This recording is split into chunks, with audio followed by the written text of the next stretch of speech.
Our next movie, MacGruber 1. Which is not in 3D. Not in 3D. God, I wish it were. MacGruber 1 shot in old school 2D, the Saturday Night Live sort of character taken to the big screen, Christy Lemire. So yeah, this is yet another SNL skit dragged to feature length.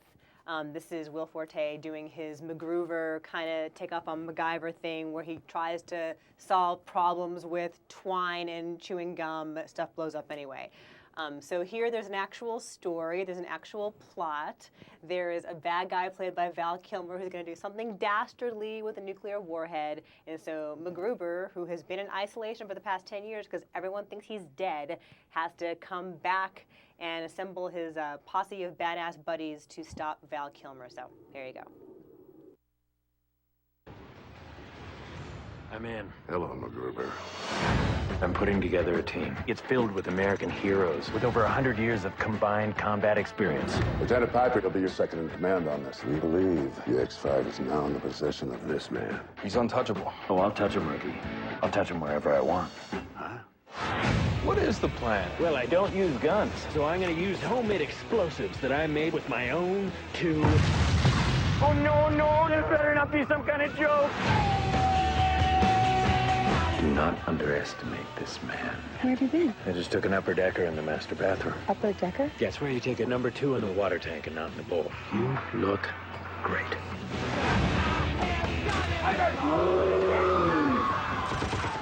All right, I think you have an idea of what you can expect from MacGruber, Will Forte, Kristen Wiig, Ryan Phillippe. Matt, your thoughts? I didn't like this movie. I didn't think it was that funny.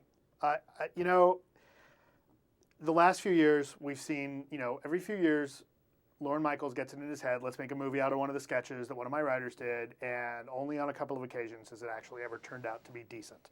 The first one was, 30 years ago with Blues Brothers, directed by the great John Landis. The next one was about 15 years ago, Wayne's World, directed by Penelope Spheris. The rest of them stink. And I can tell you that because we just ran the numbers on the site, and all of the SNL movies are almost categorically rotten. Did you guys forget The Ladies' Man and Night at the Roxbury? And no. It's Pat is a zero. It's Pat is That's a rare. zero. That's a rare treat to It's get Pat a is zero. a zero, really? It's a zero. tough. That was a movie so bad they pulled it in the second week of release. Really? A little bit of film history for you A there. little bit of film history. And this one is kind of going that route. I didn't find this one that funny at all. There's a couple, I will admit, there were a couple moments that I laughed. But for the most part, I didn't find that I was interested in the MacGruber character at all. And I just didn't find it that funny. I found that the jokes to me fell really flat. And I didn't really enjoy it. I thought that Val Kilmer was really kind of wasted. He was the only thing that I thought was any good in the movie. He was kind of funny, but I didn't think the rest of it was really that good. And I kept thinking, movies that have spoofed the action genre and kind of the cop genre have almost categorically been done by, say, the Zucker brothers, right? The Police Squad, Naked Gun movies, the Hot Shots movies. Those movies are hilarious. This one, it's like, I halfway through the movie, I'm thinking, I'd rather be watching Hot Shots for the 20th time right now. I thought Starsky and Hutch was pretty good. I don't know whether anybody else did, but I did. Christy? I did not hate this the way I thought I was going to. I actually laughed, sporadically, but way more than I thought I was going to. They'll probably put that on the ad. Right, sporadically. I laughed sporadically. With an Christy exclamation Lemire, point at the end of it, Associated please. Press. I would like punctuation added to my quotes for no good reason. He does just go for it. And a lot of the allure of the character is tooling on the hair and the clothing. And he's in this 10-year time warp, but he already was in one anyway. And so he's stuck in 1986. 7, something like that, yeah. There's a running gag where he gets out of his convertible Miata and is blaring some crappy song every time, right. Out of his Rosanna, Blaupunkt that is right. detachable Right. from one of the running gags is him walking around with his detachable car stereo. He takes it out every time. It's not just the plate, it's the whole thing. He takes the whole thing right? out of your car, which you always did to prevent it from being Right. stolen. I didn't hate it. They hung in there with that joke. They beat that one to death. But the song did crack me up. I praised them for hanging with that joke. Consistency, at least. Yeah. The sex scenes are very funny. Extremely funny. That's the best part of the whole thing. Kristen Wiig, I think, is always funny. Very, very few films have ever made great, ideal use of her. Knocked Up is one, Walk Hard maybe is another. But you always want more from her. I want more from her here, too. I laughed more than I thought I was going to. You know, it's kind of like an American Austin Powers in some way, and that he's stuck in this time zone, and we're all laughing at the but clothes. I didn't think it was that and, funny. It's, I don't know. I felt like if you're going to go the 80s route and make that kind of funny, you could have done a lot more than they did there. I thought, yeah, okay, so the mullet and the feathered Farrah hair is kind of funny, but they never really go anywhere with it.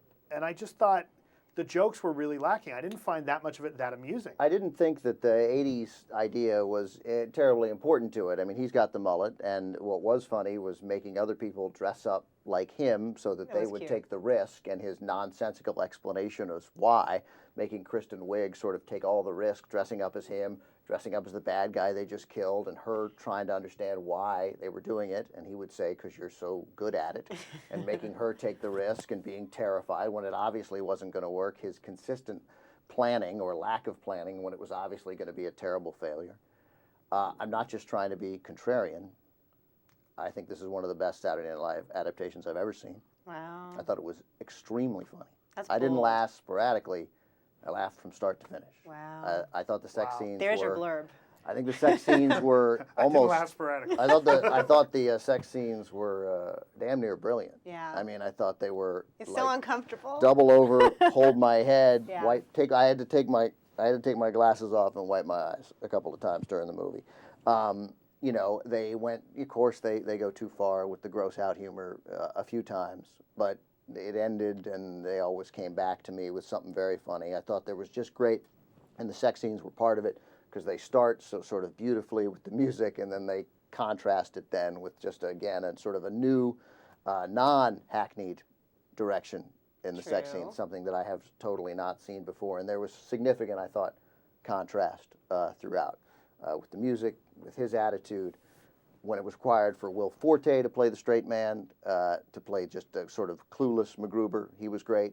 And I thought Ryan Phillippe was as good a straight man as you can be. He was, and he had some embarrassing stuff. He had some embarrassing... But he's totally solid the whole way through. Yeah, I thought he was solid. See, I kind of feel bad for Ryan Phillippe. Oh, please Here's don't. a guy who's been doing good movies, who's done solid movies in the past, and now he's appearing on screen with celery up his behind. Like You that. totally just blew the gag. Oh my God, that was a Sorry, huge spoiler, I'm surprise. sorry, Can we I'm get the sorry. spoiler alert graphic back Cut up here that from out. last That week, needs to be please? cut. I'm sorry. Having said that, there's more structure and more story to this than there usually is Well, in and the in my Saturday Night defense, Live you know that movie. guy is coming, right? If you introduce the course. celery in the Of first act, course. you know it's going to... I actually didn't know it was coming. Wow, I knew that's how immersed he was I in knew the drama. I knew Here's it my was problem with the movie. I My knew it was biggest coming the problem with second the time. movie is that I felt like it wanted to walk this line between being believably funny and then completely insane. And I felt like those didn't mesh for me. It never quite got, or there were elements that got as insane as, say, a Zucker Brothers movie or Team America, where you just let loose of all reason and say, okay, this is the world they're talking about. Or it wanted to be that, you know, it was snappy and kind of sarcastic and witty, and maybe MacGruber's kind of insane, but there's some kind of method to the madness. I didn't think it ever cared about being believably funny. I didn't find that it ever... I mean, it had a plot and a story, but it never... I mean, obviously, this guy would have been killed instantly. I think mean, it's I always didn't think out there was there. any effort to be terribly Well, but I believable. Yeah, felt no, like- it's always out there in its Yeah. own weird little universe, I Well, think. but I I don't have felt a problem like, with that at all. and I guess my point is, you know, and not to keep bringing it back to the Zucker Brothers, but if you think about Frank Drebin as a cop, right? That's a guy who would be kicked off the force within the first 5 minutes, right? Right. But there's such a level of insanity there that it's consistent, and so you just say, okay, that's fine.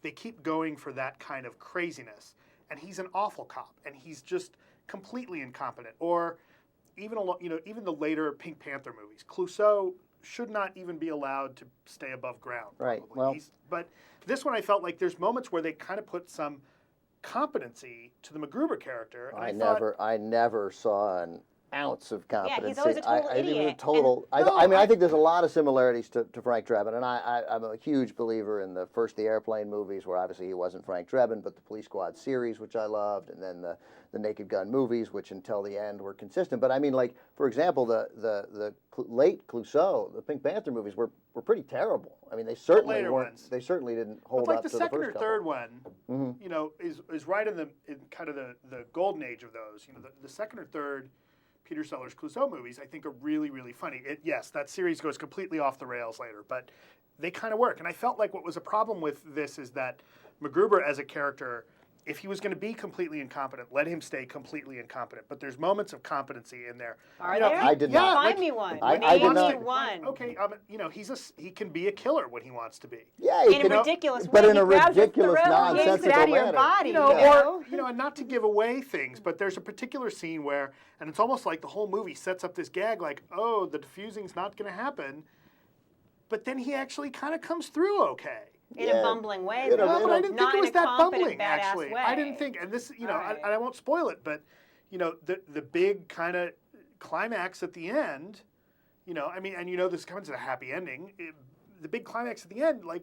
Not for a couple people. Well, not for a couple people, but it turns out, he was the right guy for the job. I don't know. He was clearly, I think if he was the right guy for the job, it was an accident. I thought he stayed out there throughout. I think we were talking about the on Rotten Tomatoes.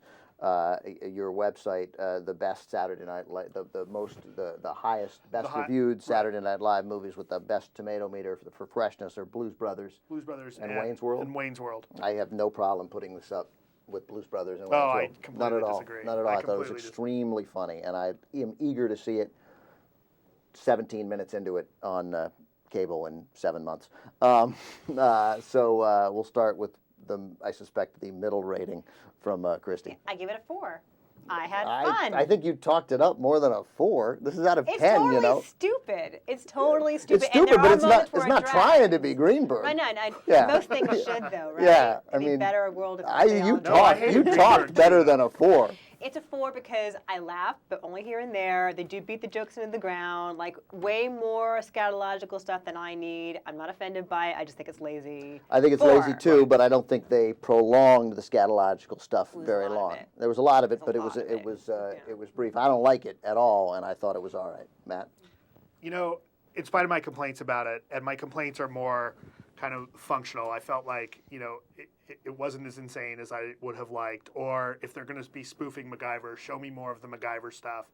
That being said, I will admit that I did laugh a few times. My score actually isn't that farther down from Christie's. I give it a 3.5. Oh. You're too low based on what you said. Oh, This is crazy talk. I gave it a 7.9 because that's crazy. That's crazy. You guys really this crazy. is funny. I was almost giving it an 8, and then I thought 8 is for really special, but this is funny. Everybody who wants to laugh. If you liked 40-year-old version, if you liked old school, if you liked... Oh my God, those movies are so much better than that. This is total blasphemy to say the words old school in the same sentence as this. Yeah, it's not that good. Those good. movies are funnier, but this movie is funny, and you haven't seen those in 5 years. So if you're eager to, maybe go to the theater and laugh and not be incredibly depressed all the time, or think, why do I have to put these glasses on to watch a movie? Enjoy MacGruber. The overall rating, far too low for MacGruber, which I highly recommend. It comes to a 5.345, 6. 5.6, the rating for MacGruber.